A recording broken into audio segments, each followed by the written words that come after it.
Évangile de Jésus-Christ selon saint Matthieu, chapitre 12.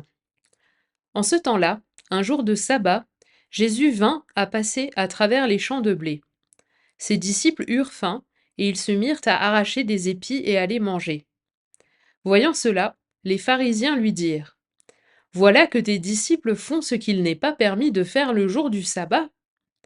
Mais il leur dit: N'avez-vous pas lu ce que fit David quand il eut faim, lui et ceux qui l'accompagnaient? Il entra dans la maison de Dieu, et ils mangèrent les pains de l'offrande.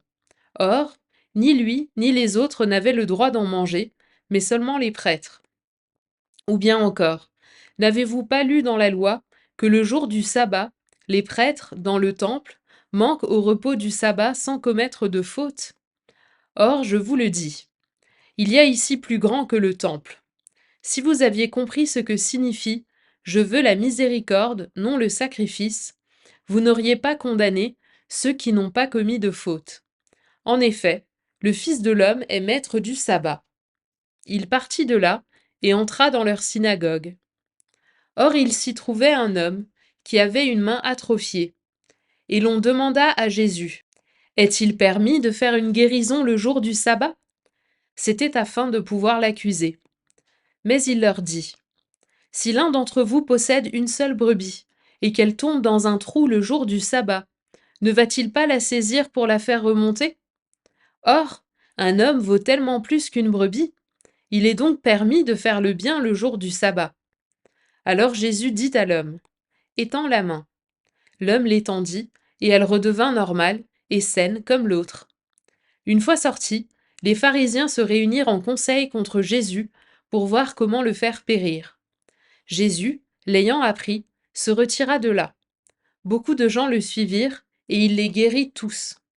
Mais il leur défendit vivement de parler de lui. Ainsi devait s'accomplir la parole prononcée par le prophète Isaïe. Voici mon serviteur que j'ai choisi, mon bien-aimé, en qui je trouve mon bonheur. Je ferai reposer sur lui mon esprit. Aux nations, il fera connaître le jugement. Il ne cherchera pas querelle, il ne criera pas, on n'entendra pas sa voix sur les places publiques. Il n'écrasera pas le roseau froissé, il n'éteindra pas la mèche qui faiblit, jusqu'à ce qu'il ait fait triompher le jugement. Les nations mettront en son nom leur espérance. Alors on lui présenta un possédé qui était aveugle et muet. Jésus le guérit, de sorte que le muet parlait et qu'il voyait.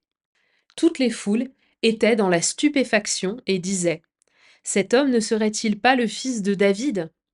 En entendant cela, les pharisiens disaient: Il n'expulse les démons que par Belzéboul, le chef des démons. Connaissant leurs pensées, Jésus leur dit: Tout royaume divisé contre lui-même devient un désert. Toute ville ou maison divisée contre elle-même sera incapable de tenir. Si Satan expulse Satan, c'est donc qu'il est divisé contre lui-même. Comment son royaume tiendra-t-il?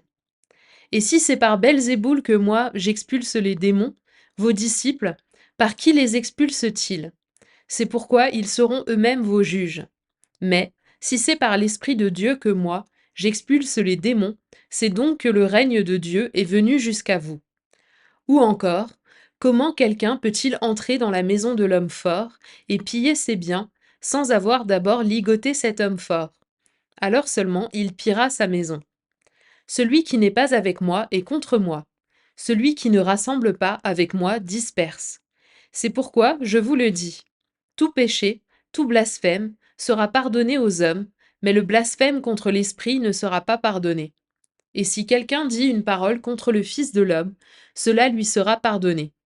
Mais si quelqu'un parle contre l'Esprit Saint, cela ne lui sera pas pardonné, ni en ce monde, ni dans le monde à venir. Prenez un bel arbre, son fruit sera beau. Prenez un arbre qui pourrit, son fruit sera pourri, car c'est à son fruit qu'on reconnaît l'arbre. Engeance de vipère, comment pouvez-vous dire des paroles bonnes, vous qui êtes mauvais? Car ce que dit la bouche, c'est ce qui déborde du cœur. L'homme bon, de son trésor qui est bon, tire de bonnes choses. L'homme mauvais, de son trésor qui est mauvais, tire de mauvaises choses. Je vous le dis, toute parole creuse que prononceront les hommes, ils devront en rendre compte au jour du jugement. D'après tes paroles, en effet, tu seras reconnu juste. D'après tes paroles, tu seras condamné. Quelques-uns des scribes et des pharisiens lui adressèrent la parole. Maître, nous voudrions voir un signe venant de toi. Il leur répondit. Cette génération mauvaise et adultère réclame un signe, mais, en fait de signe, il ne lui sera donné que le signe du prophète Jonas. En effet, comme Jonas est resté dans le ventre du monstre marin 3 jours et 3 nuits, le Fils de l'homme restera de même au cœur de la terre 3 jours et 3 nuits. Lors du jugement, les habitants de Ninive se lèveront en même temps que cette génération, et ils la condamneront. En effet, ils se sont convertis en réponse à la proclamation faite par Jonas, et il y a ici bien plus que Jonas. Lors du jugement, la reine de Saba se dressera en même temps que cette génération, et elle la condamnera. En effet, elle est venue des extrémités de la terre pour écouter la sagesse de Salomon, et il y a ici bien plus que Salomon. Quand l'esprit impur est sorti de l'homme, il parcourt les lieux arides en cherchant où se reposer, et il ne trouve pas. Alors il se dit, je vais retourner dans ma maison d'où je suis sorti. En arrivant, il la trouve inoccupée, balayée et bien rangée. Alors il s'en va. Il prend avec lui 7 autres esprits, encore plus mauvais que lui. Ils y entrent et s'y installent. Ainsi, l'état de cet homme-là est pire à la fin qu'au début. Voilà ce qui arrivera à cette génération mauvaise. Comme Jésus parlait encore aux foules, voici que sa mère et ses frères se tenaient au dehors, cherchant à lui parler. Quelqu'un lui dit, ta mère et tes frères sont là, dehors, qui cherchent à te parler. Jésus lui répondit, qui est ma mère et qui sont mes frères? Puis, étendant la main vers ses disciples, il dit, voici ma mère et mes frères. Car celui qui fait la volonté de mon Père qui est aux cieux, celui-là est pour moi un frère, une sœur, une mère.